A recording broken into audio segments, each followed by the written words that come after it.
y a nécessité d'avoir des regroupements pour avoir des régions fortes par rapport à Paris. Il faut être connu, reconnu sur un certain nombre de champs scientifiques.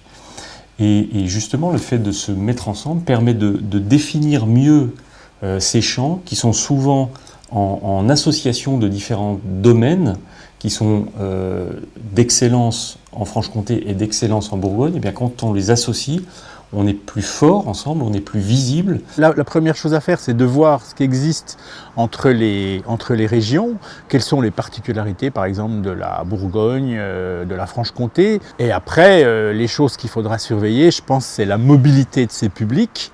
Là, il y a un travail à faire, je pense, pour que les gens circulent d'un point à un autre.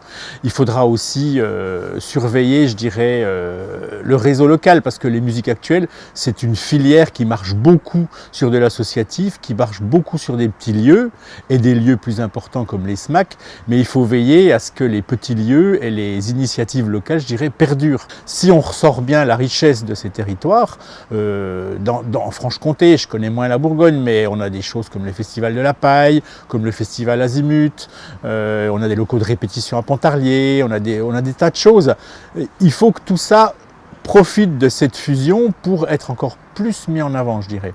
Nous sommes déjà en contact très fortement avec une compagnie de Dijon, bourguignonne, afin de s'associer et de réussir en Bourgogne ce que nous avons tenté de réussir en Franche-Comté, c'est-à-dire une présence de festival sur tout le territoire franc-comtois, dans les 4 départements, dans les villages, dans les villes, etc. Et là, nous commençons à travailler sur le territoire bourguignon, qui est vaste, donc pas en un an, mais sûr, à partir de Dijon, à partir de Creusot, à partir de plusieurs villes comme ça de la Bourgogne, commencer à diffuser le festival en toile d'araignée. On va parler de produits en commun, on va pouvoir défendre des produits en commun, on va pouvoir valoriser encore une fois tous ces producteurs en commun et on sera encore plus nombreux pour en parler.